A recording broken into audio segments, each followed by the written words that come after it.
Hello guys, and welcome to the official page of Fadel. So in this tutorial video, I'm going to propose to you a series of voice combinations and voice selections of the different instruments which I use to play the classical pieces which I usually interpret on my platforms.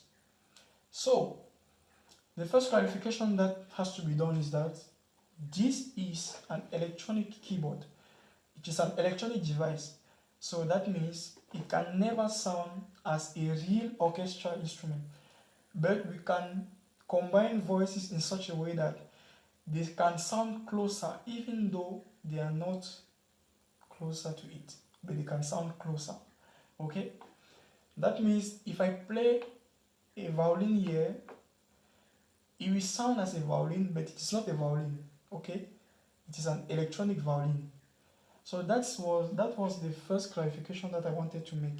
The second clarification is that even if your keyboard is a PSRE version keyboard, I want you not to be frustrated, because even with the PSRE keyboards, you can apply the same methods, okay? You can apply the same principle on the PSRE keyboards, because the principle here is voice selection. We are on voice selection. That means if I ask you to select strings, even on your PSRE keyboard, you also select strings. If I ask you to select trumpets, you also go and select trumpets. We will not have the same sound, but we will have sounds which are very closer. Okay? So the main objective for you is to understand the principle of how should I combine the voices when I'm in front of a piece to be played. Okay, so the series of 3 questions that I proposed to you is, do you know the author? That's the first question. Do you know the author that you're playing? Is he from the Baroque era? Is he from the classical era? Or is he from the modern classical era? The second question is, do you master the piece well? Have you mastered it? So if it is no, then work the piece correctly, because you cannot play a piece the way it's sounding in an orchestra when you don't master it correctly. It is beneficial for you to play all the notes and master them. If you don't play it perfectly, then try to play it at least correctly. So the third and not the least, do you have a full score of the orchestral version of the piece? It is very important. When you want to play a piece which has so many instruments, it is always important to open the full orchestra staff notation to see all the different instruments that can intervene in that piece. Okay? Now, if you don't have the full orchestra staff notation, then you go on the internet, you go on Spotify, YouTube, and you try to listen to it. Okay? Your best medicine now is your ear, because with your ear you can be able to catch up all the sounds. So with the ear, you'll be able to catch up the sound of the violin, you'll be able to catch up the sound of the trumpets. Okay? So it is always important to listen to a piece carefully before trying to orchestrate it. So with that being said, I'm going to propose to you now again a series of 2 main authors, which are Handel and Haydn. And we are going to create a new bank and make a combination of at least 4 voice combinations. And at the end of the video, I'm going to play 2 different pieces, even though not completed, just to show to you the applications of these voices. So just apply what I'm going to do. So we are going to create a new bank. We go to new bank. Okay, no, and save, new bank, yes. As you can see, the registration memories, they are empty. We created a new bank. So for the first bank, we are going to combine here the concert strings. I'm going to combine only strings voices, okay? So I'm going to write 1 strings, concert strings, and write 2, I'm going to select allegro strings. and I'm going to memorize it here. So it is sounding closer to an orchestral strings ensemble. Okay, now let's go to the second one. We are going to combine allegro strings, and the trumpet strings and the trumpet. So you go to strings, you choose allegro, then you go to brass, you choose silver trumpet. So when you go to write two, you select brass, you choose the silver trumpet. Okay, now how do you manage the volumes? Normally, since the strings is a master instrument, it is usually recommended for you to put the second instrument at a level a bit low.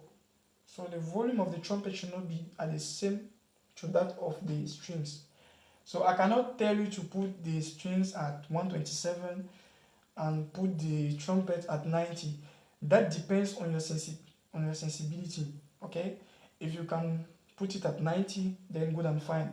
If you can put it at 100, then good and fine. You should not put it at 127 as the strings. As for mine, I'm going to put it at 90. So the trumpet is at 90. Now we need something which will be like a drum. Okay, I can decide either to go to percussions and choose the drum effect, which is a timpani. So those people using the PSRE keyboards, you just go to the split point and you choose for the timpani. It is around number 500 and something, so you should be selecting for it there. So as I told you at the beginning of this video, the principle is the same. Just apply the same principle. The kind of keyboard matters less. Someone can have a very professional keyboard, but if he doesn't know how to manage the different sound, then that is very useless. So I'm going to select left. Since I don't want timpani, I'm going to select orchestra 30. So to do that, I'm going to left, to go to strings, okay, and I select using my cursor, I select the orchestra 30. When I do that, I go to voice set, and I show myself that the left octave is at -1. So you will see at an area where there is left, you put it at -1, okay? Because when you originally put the sound, it was like this. When you put the octave at -1, it now gives a drum effect. So for you to have the drum effect, you have to put the sound at -1. So always assure yourself that the drum effect should be done by putting the voice octave at -1. And so the volume is at 127, so I have put it at 127 because I want it to be high. So I'm going to save it here. So as I said, the strings is the main instrument. Any other instrument that is coming behind should not be higher than the strings, okay? Unless you want it to sound that way. Now the third combination is the allegro, okay, and the harpsichord. So the harpsichord is in the family of piano. So that was the early piano at the Baroque period. So the harpsichord, it is in the piano. So you go to write two, you select piano, and you go to grand piano, the grand harpsichord. So for people using the PSRE4 version keyboards, the harpsichord is at the beginning. So it is around number 05, 07, since it is around the family of keyboards. Okay? So it's not difficult. It's not difficult. So I'm going to combine the strings, which is the allegro strings, and the harpsichord.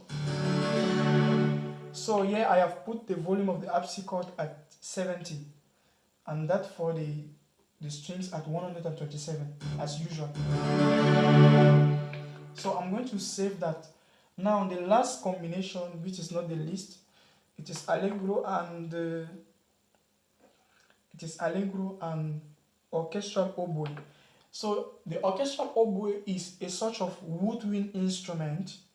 So the woodwind instrument, which is majorly played by Haydn, because Haydn is one of the guy. There's Haydn, there's Mozart. They are most of the composers that mostly use the orchestral oboe.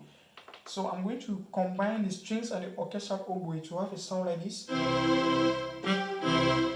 Oh, sorry. I instead use a saxophone. So normally it's supposed to be orchestral oboe. Okay, so we have something like this. Same as I told you, the string is the main instrument. So the orchestral oboe, I've put the volume at 80. And then that's all for the combinations. Now, there's the last clarification that I wanted to do. Let's come back to registration memory 2. When I selected the orchestra 30, I omitted to tell you all that you should always verify the split point. The split point should not be above the F, the second F. It should be something around the second D, somewhere here. It should not be here. So you have to reduce the split point around E, around D, the second D, okay? So around D2. So I will save it here. So that was all for the voice selections. Now, can we try to play something and make an application of it? Yes. Let's try an application with the Hallelujah chorus.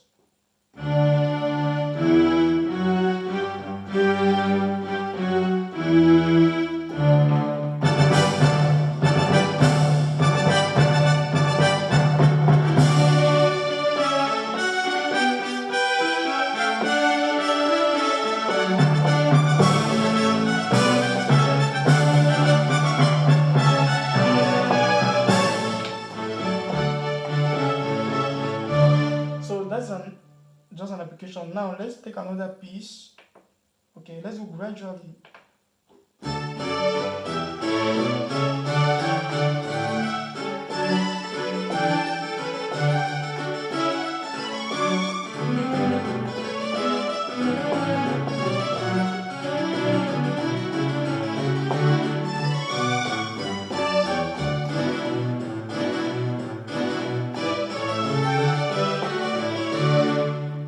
I'm trying just to let you understand which kind of songs you can use to play with the different instruments, okay?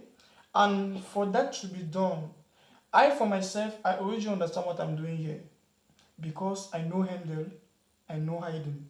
So for you to play these different instruments, you must know the compositor who is in front of you. Do you know the main voices that he uses? That's it. For example, when you're playing, for example, a piece like, let's take another piece.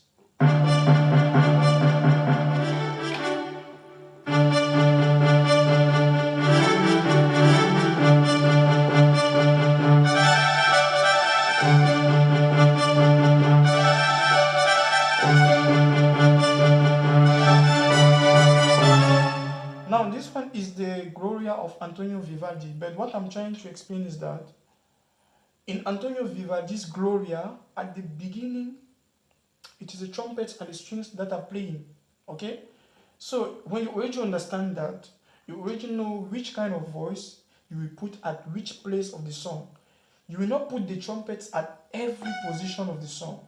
No.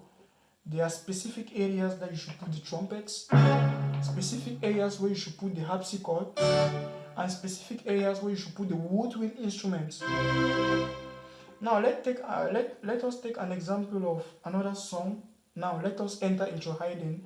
Let us allow Handel and Antonio Vivaldi. Let's take Haydn.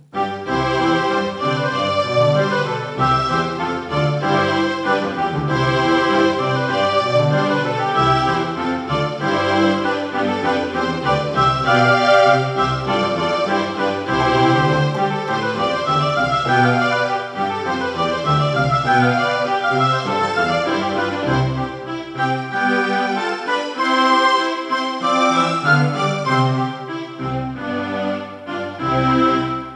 this is just an application of what we were doing a few minutes ago. So thank you for have watched this piece of video.